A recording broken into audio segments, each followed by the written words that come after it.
Good morning, everyone. This is welcome to the session during social finance vibe on serving ethnic minorities with empathy and cultural competence.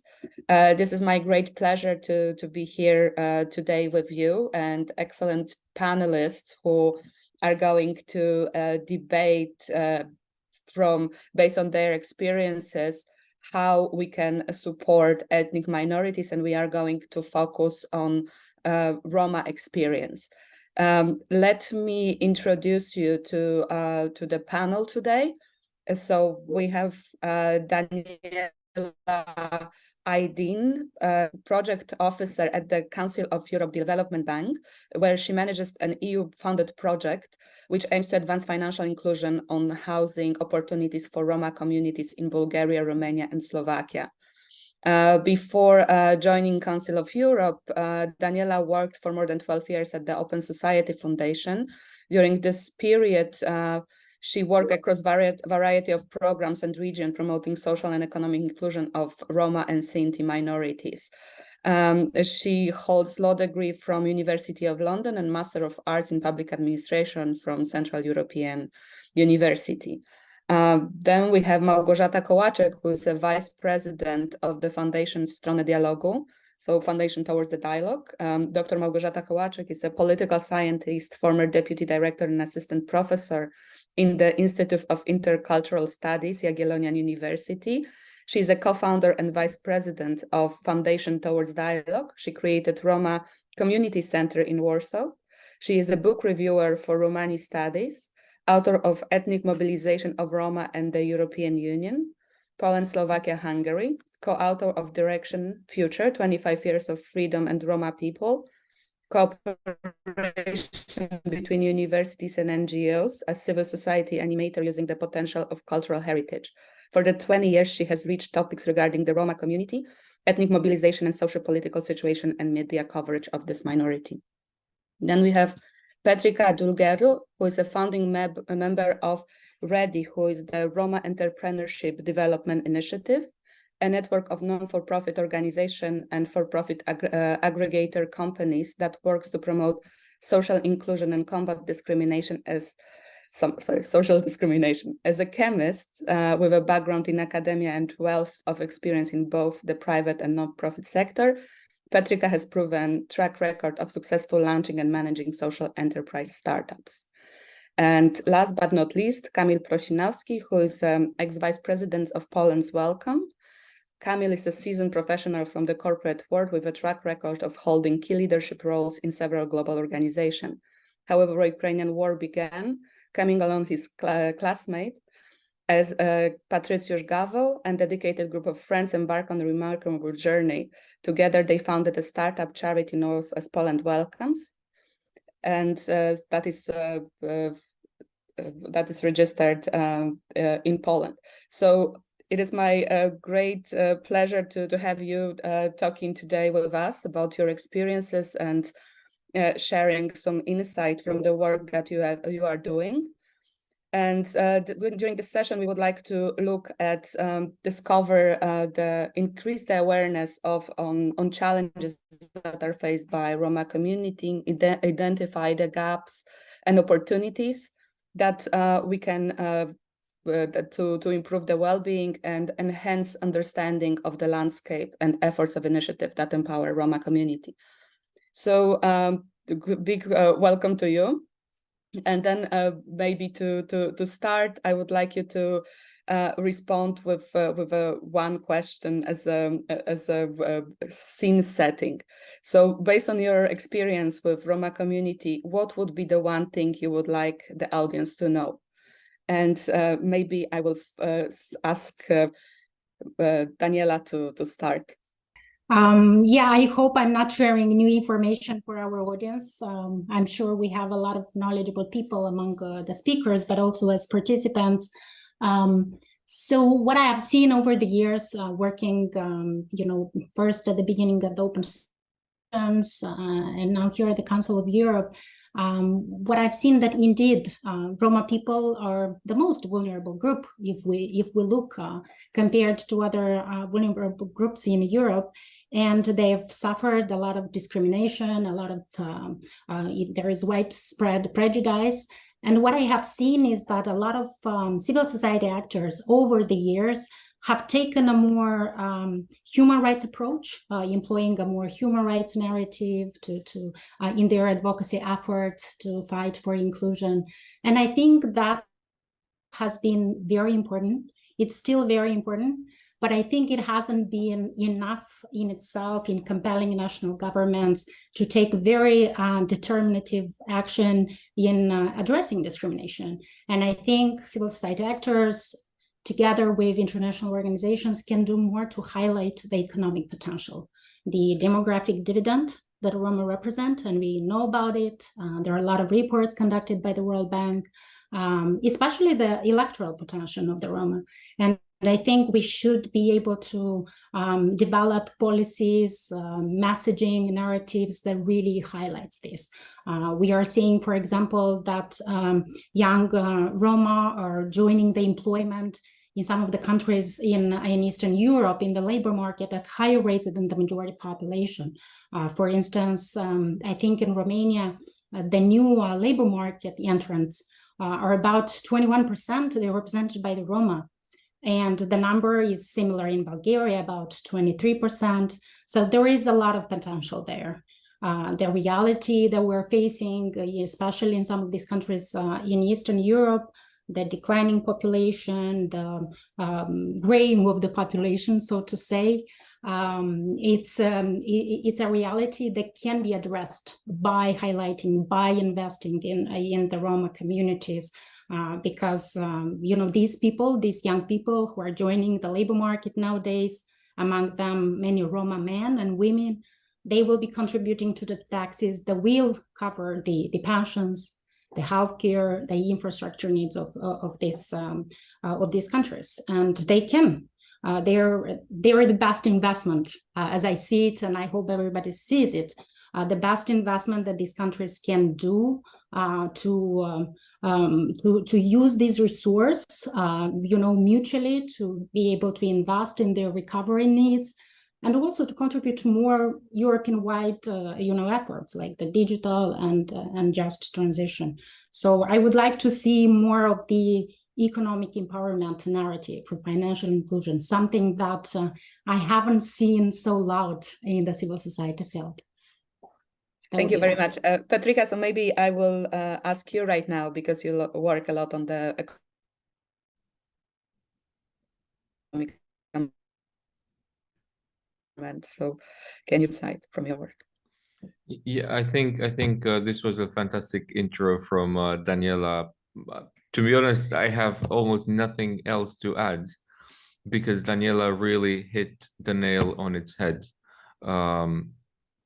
In the past 20 years, we've really had this sort of, it is not fair to treat actually EU citizens in this way and leave them to suffer, or leave them to live in communities where water, electricity, to be honest, internet has become almost a basic need. And still these communities have been really left at the side of the societies and at the sides of the cities. And I think in the end, part of it is really the way we vote. And I think the political side of it is very, very important. Civil society is super important to raise the challenges that they see, or the challenges that are being sent towards them. And of course, civil society can't really fix much, because problems are really, really tough and they require a lot of time and a lot of resources. But one of the reasons why we are seeing this is because there are some institutions and some actors which either have not been invented or they're not fully developed. So governments, civil society, banks, the European Commission are all different pieces of the puzzle, and all of them can fit some specific scenario. But the reason why we still see this sort of sub-Saharan poverty is also because there is something which is missing. which doesn't make this puzzle to be filled in. And I believe one component is what we're trying to build, which is an institution capable to join hands with the Council of Europe Bank, with the European Commission, with the member states, to really be able to promote this sort of integrated approach. You cannot just have loans being given in Roma communities. Is not enough. Money is not the only thing that is missing. So you really need to fit in what else is going, human resources, people that are willing to go on the field and support this. So I think this is really where the conversation is. Thank you very much. And Kamil, now moving to you, as you had experience of from the civil society side, and that would be really interesting to hear. Yes, thank you. For me, the startup, as you said, with Poland Welcomes was something really, really amazing, because overnight from the corporate animal, I needed to move to the humanitarian world. And my findings that I need to learn about sheltering several hundred people overnight with delivering education, etc. It was something really new, but it was super refreshing, because for us, people who were coming, it was mainly they were mainly women and children. They didn't have any nationality for us, color of the skin, the race, etc., or the faith. And what we found when we were gathering these fleeing people in our shelters, that in fact, for those who are fleeing, who are treated not in who are leaving their houses, they are forced to do that. They are a lot of biases and not proper understanding what are the that other people, if they are Roma minority or other minority, that they are the same people. They're the same people in need. And the second one, it is that really we found that sometimes Roma citizens, they are not citizens of Ukraine, of Poland, etc. So in fact, they are the group of people who are unwanted by anybody, and we needed to take some educative actions, not only on the level of the local society, but also with the local politics and NGOs to start understanding how we can educate and learn about each other. And that was really beautiful journey for me.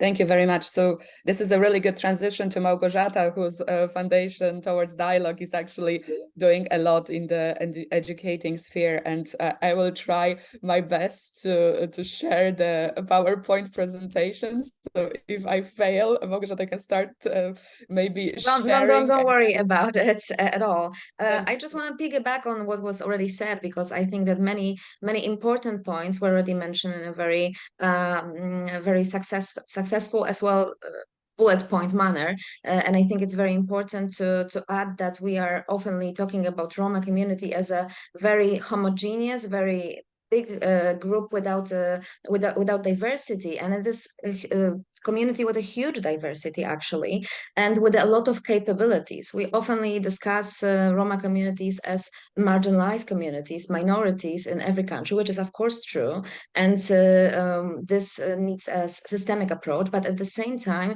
Roma communities and members of Roma community are very capable, have a lot of skills, and what I think we should also focus on is building on those capabilities. Many members of Roma community are at least bilingual, sometimes even polylingual, speaking many languages, with entrepreneurship skills and spirit, because many of them were marginalized and they had to earn a living, had to be effective, had to be very active on the labor market in many different ways. But what we are facing now, apart from naturally realizing the diversity of the communities, because we are working with many different groups, with groups which were very much marginalized since the get-go for decades, for generations, but also people with high level of education, with a lot of experience, who at the same time cannot really have any opportunities at the labor market in a different country, because the level of anti-Gypsyism or anti-Roma sentiment and discrimination is also high towards people who have acceptable by majority skills, because I think that the skills are very diverse as well at the Roma community. And just to finish up, I think a very important quotation of what was said by the Tima Junghaus, which is like a gist of the situation that we are facing now. Tima Junghaus is the executive director of ERIAC, so European Roma Institute for Arts and Culture, and she said very important words, I think. That European Union managed to be successful, or we as a European societies in the last 25 years, to support Roma communities in developing it on the educational field. But we now have people with 2-3 doctorates who cannot find job. So it's easier to have a PhD sometimes for a Roma person than to find a job or be given an opportunity to start their own company. So this is the thing that we need to focus on.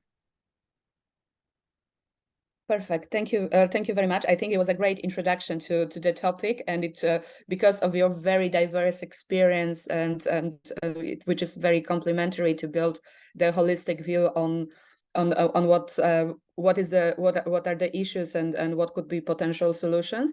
I would like to ask you another question. So, based on the experience or knowledge that you have, do you know about any initiatives that are supporting the Roma community that maybe you would like to share? You can share a successful one, or maybe the least successful that failed, and because it is always really interesting to hear why we can design something that we think it's going to work, and sometimes it just doesn't work because. But I know that. Petrika, you probably have, as you are an entrepreneur, so you probably have a lot of experience in that area as well. So creating and building initiatives for the community. Yeah, so I think in my life, I've actually failed more than I've been successful, and I was mentioning that most of the things that people tend to say in conferences are how they manage to be the hero, right? And they don't really say how many obstacles you had and how many times you were wrong. And if I have to link this to the education and to the fact that many of the young people who might be watching now look at all of us and they have the impression that, look at Daniela, how successful she is. She works for a very important bank, or Katarina or Malgorzata or Kamil, but they don't know how many times we actually failed, how many CV applications we submitted and nobody answered, how many interviews we went in and we were rejected, right? So I think everybody more or less sees where you've ended up, but nobody actually sees, or nobody actually knows how many times you failed. And when it comes to the Roma, I really believe the conversation is missing in terms of, we've done something, we've tried it, the theory of change has not been confirmed. And the first time we actually started, already in 2012, I think, we went over to the Council of Europe Bank and to the Open Society Foundations, and we requested 200,000 euros to do a feasibility study in Roma communities in Bulgaria and Romania. So we've been on the field for about 2 years, and the theory of change, or the initial understanding, was we have guarantees which are provided by the European Investment Fund. So you have the guarantees there. Money there is on the market, so you have sufficient capital. So why can we not lend to vulnerable communities, right? There is something which is missing. And we thought that what's missing is really an organization that can bring in someone who has the money, like a microfinance institution, and then have someone else who comes in to provide technical assistance. And the result was, we went on the field, and out of 1,100 people, only 4 loans were disbursed in a period of 2 years. So we wrote the paper, we wrote the analysis as the pilot failed. everybody was shocked because everybody, including the European Commission, including, big donors, they want to show this as a success. With put the money, and we chose the right people, and this was a success.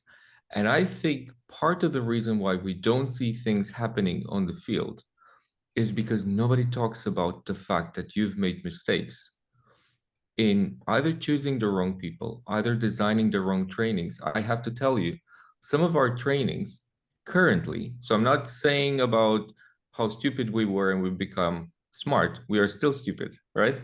So part of our trainings to the Roma community are actually similarly complicated, like the ones in my entrepreneurship course in the MBA. And my colleagues and my consultants are trying to feed this to people who have a very low educational level. So I think there's always room for improvement. There's always stuff to adapt on our side. Designing the program, sometimes you really have to do it fast because you don't have enough time. So you go ahead with anything that comes from the market. And I have to say, I have done, and I'm still doing so many mistakes when it comes to leading ready and approaching this. Hopefully, I'm still very self-critical to my own work and to the work of the organization. Maybe in 10 or 20 years, we're going to be able to improve if we're going to live long enough. Thank you. Let's hope we do. Kamil, maybe to you, because you came from the corporate to NGO, and then you kind of have a very steep learning curve to being the humanitarian. So help. So it will be interesting to hear from you how the initiative develops, and good and bad of the. Yes, absolutely, and you can learn how much you fail with your human and humanitarian part when you are faced to such a situation as we had February last year. Great, Małgorzata, you mentioned great thing that the Roma society is so much diverse. So many times we were successful and many times we failed. And I would like to focus mainly on the integration with the society, with going into outside the closed groups of Roma families, which are super big, which I learned as well last year, and very often we were failing. Sometimes it was super easy to encourage people to go to the private kindergarten with other Ukrainian and Polish children, to the schools, to start working, to start the courses. And some of the groups, they were super isolated, and we were not able, even with the professionalists from other NGOs, we were not able to find the common language to encourage them to go to send children to the kindergarten, to the school, etc. So for me, it was a big learning that it is really not homogeneous group. And if we think about the diversity, it is an amazing example of the diversity. So it is super important. And the thing which I should, and it is my kind of confession right now. So the thing which I should, which I didn't consider last year when we were thinking about external startup of the IT Academy for women. We didn't consider that one of our first group, it should be Roma groups. And now, after all my learning, I think like, hey, this was such a huge bias in your mind. So this is my public confession right now, that it was also me thinking that I treat everybody in the same way, in the same equal way. But in fact, I was not considering all of the facts and diversity which was in front of me. So this is my lesson learned, failure, but also some success in this. When I see some of the children going to the kindergarten or to the schools, or women going to work for last several years, that they are not only transitionally here, and they are part of the society already. Thanks. Thank you very much, Kamil. And Małgorzata, maybe right now to you, because you have a really impressive, of course, academic background, and then you also have the practical background. So if you can share some insight. I couldn't agree more with Patrika that its failures are very useful in designing and thinking about supporting any type of vulnerable groups or any type of activities. And we had a lot of failures, and I don't. 3 minutes is not enough to mention all of them. But I can say that what was successful and not that much in regards to our activities on a more general scale. We created Roma Community Center last year in July, which I feel is a very important and good practice to create a safe space for different groups, different people to meet and to contribute and to have initiative and to give them the voice and also capabilities to start their own initiative, even if they are not finishing with some, vavavoom and not that great, but there's at least some step to giving them responsibility and giving them some floor to develop their ideas, even if there's not so many numbers on those different indicators that some, for example, grant donors expect. And this is what we learned, that we have to measure successes in a different way, and it is what we are trying to promote also with grant donors, with institutions, that when you work with marginalized community that is marginalized not for few years, but for centuries, you cannot expect that the results will be the same tailor-made as they are for majority community. This is a different approach, different story, and you have to try different solutions and different tasks in order to succeed finally. And the other thing that was successful is what we are trying to develop in our Roma Community Center, which provides psychological help, labor activation, social cultural assistance, legal support, many different approaches. But what was the most successful is involving the members of the Roma community from Poland and from Ukraine in supporting their members of Ukrainian Roma refugees community. We developed a cultural mentoring program, which is actually we didn't develop, we are in development, because there are many tools in the majority community that can be used but needs to be adapted to certain needs of vulnerable groups. And this is what we're doing, involving members of the Roma community, using the tools and adapting them to work with different members of Roma community. And this is something that for us is looking very, very promising. Thank you. Thank you very much. That's really very interesting to hear what the foundation is doing. And Daniela, right now to you, because I know that the bank is developing a project and we hope it's going to be successful and won't fail. So maybe you can talk a little bit about that. And again, I will try my technical skills to launch the presentation, which I hope is going to work from the start. Yes. Thank you. I hope you don't hear the background noise, and I apologize for that. I was thinking about what I was listening here, and I appreciate the colleagues sharing the failures and the learning that they've had. And I think I would take Patrika's challenge to maybe have another session in a year's time and come and share what hasn't worked. In our various initiatives that we are also sharing here, because it can go either way. You never know until you implement them. So I would like to prepare just a few slides to structure the conversation on a project that I'm implementing at the CEB.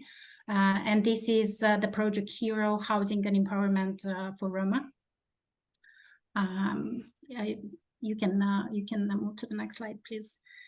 Yeah, so here you can see some of the hero houses in Slovakia from a recent mission that I went. Hero is a pilot project that has been funded by the European Parliament. It's overseen by the Commission and implemented by the CEB. It's a model. It's a social investment model that we aim to test during this period. The project was launched in 2022. It's going to run until 2025. So being a pilot is a model that we aim to test. And of course, the big ambition is to scale up across Europe in countries that are interested to address their housing needs using this model.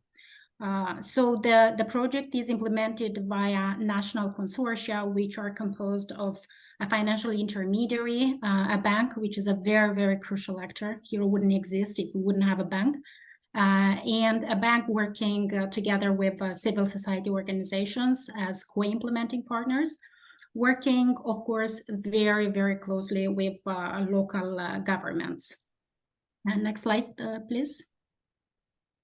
So here I just wanted to run you through what this model is. It starts with a methodology that is implemented similarly in all three countries, Slovakia, Romania, and Bulgaria as the pilot countries. They follow a similar, more or less, methodology, but of course, they reserve the liberty to adapt it to the local circumstances. It starts with signing a partnership with the local government, which commits itself to making available land plots for sale to interested Roma families, and they also commit to building the necessary infrastructure where this is, of course, lacking in some of the neighborhoods. The Roma families who are interested, they are enrolled in a saving schemes, so they save as much as they can in the course of a year. During this period, they also enroll in various capacity building activities like financial literacy training. They're helped to manage the family budget. They go through life skills, but also they're provided with very intensive job placement support. So some of the social coordinators provide them with even assistance how to write a CV, how to write a cover letter, how to prepare for the interview, so that they can be placed, of course, in communities where opportunities for employment exist. Once the saving scheme is completed, the eligible families are provided with a microloan by the bank. And here, each microloan is guaranteed by a risk mitigation mechanism, which is provided by the Council of Europe Development Bank. So, for example, in extremely life circumstances where, for example, a family is unable to make a monthly payment because because of job loss, where the breadwinner of the house passed away, the bank can tap into the funds from the guarantee to cover the missed payments. So once they get the loan, they use the money from the saving schemes to buy the plot, and they start the self-construction. And I want to emphasize that it's self-construction. They're self-building their houses under the guidance of construction experts. Once the house is constructed, they can start repaying the loan back to the bank. So next slide, please. So what we are, how I am seeing and how we hope to see that this project is empowering the Roma communities is that, of course, better housing conditions has impact into some life spheres, like better education, better health for their families. Extended families don't have to cram together, but the children can have their own rooms to study. They're also what important for us, especially for the economic empowerment of the Roma. It's important that they build a credit history with the bank, and then if they're interested to take another loan, it becomes much more easier once they took a microloan and they paid it back.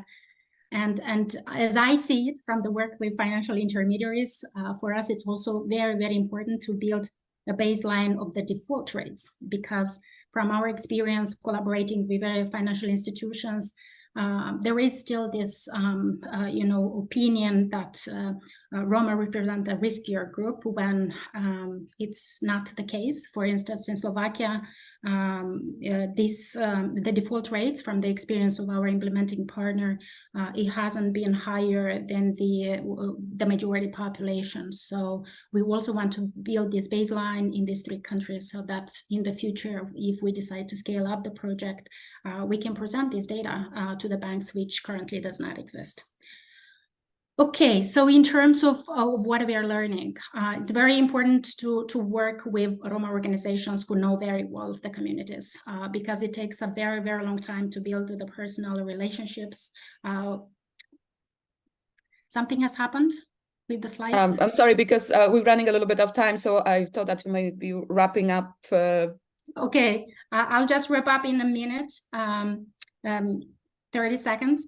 What we are learning is that it's very important to have committed local governments, of course, to build all the required infrastructure, to make up on their promises, to provide land, to have very strong civil society organizations, and sometimes even Roma-led organizations who already have the pre-existing links with the community.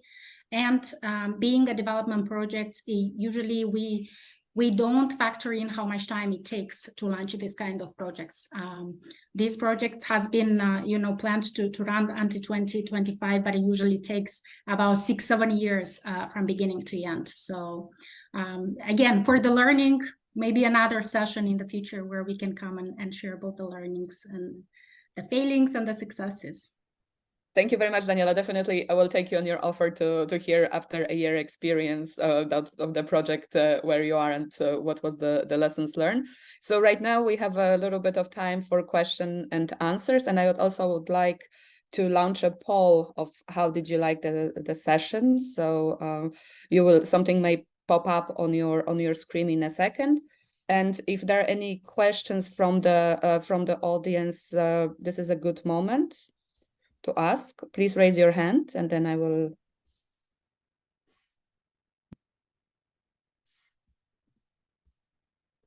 You interested? I don't see any questions, so maybe this is a good moment for the panel to react to what was said. So if there was anything that you felt particularly interested, this is your opportunity to respond. And so because I would like each of you have a chance to respond, please respond to one thing that you would like to address towards your panelists, co-panelists.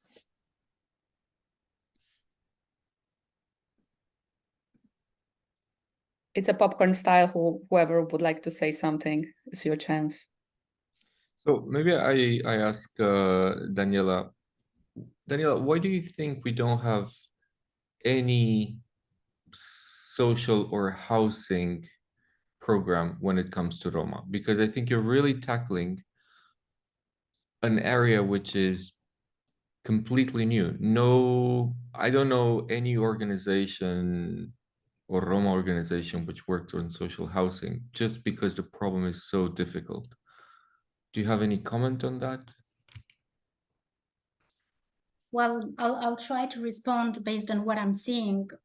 Obviously, I think the first reason is that's very costly. We are talking about millions here that usually, if we think and if we look at the civil society field that works on Roma, I mean, organizations just don't have the budget. It's very costly, first of all.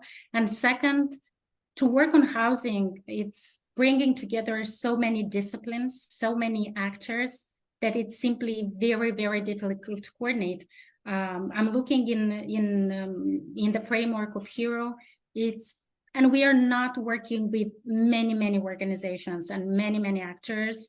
And it's still very, very difficult to bring actors from the civil society, to bring private organizations like the bank, financial intermediaries, and then the local government at the same table. This doesn't usually happen. It does happen, but I don't think there is a common practice. It's just not the default how the civil society on Roma works. So it's usually, there is some other there should be a coordination role that the government can take. It usually doesn't take. So that's why the international organizations are coming in. But I think that the conglomerate of the actors is just so complex. We're talking a lot of money. In addition, there are also some, as I see it, it's also a very complicated aspect of how to access European money for housing, especially considering that a lot of Roma live in illegal houses, and because of the 3D principle, it's very difficult to tap into this money, to use it in the Roma neighborhood. So I think this is an aspect that should be addressed. So these are some of the reasons that it just come on top of my mind, but I'm sure it's more complex than what I try to explain. Thank you. We have one question from Yagadish Babu Tiwari. So what is the source of repaying housing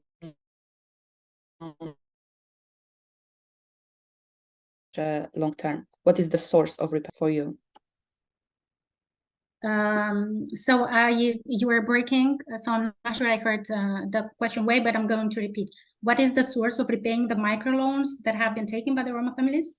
Yes, yes. Yes, so a condition to receive a microloan from a bank is to have stable employment. So most of these families who are taking the loan, I met them in my recent mission to Slovakia. In some of the latter cases, there are employment opportunities in the villages. Mostly Hero is implemented in the villages. So there are opportunities where Roma work for the local government, for example. Sometimes they just travel to, if the village happens to be close to an urban area, like around Kosice, for example, in Slovakia, then they just travel to Kosice and come back. So they have employment in the city. In Kosice, it's usually in the automotive industry. There are many car factories where Roma work. So it's their employment that they use to pay back the loans. Thank you very much. And I think we are reaching the time. Actually, we are 1 minute after. It's always time is flying when you have fun, right? That's the thing. So thank you very much to the panelists. I think it's just the beginning of the conversation, definitely not the end. So great to have you with us today. Thank you for joining the Social Finance Vibe. Thank you to all the panelists, to participants for being here with us as well. And yes, and I see you during the different session, and big thank you to the panels. I see you on another occasion.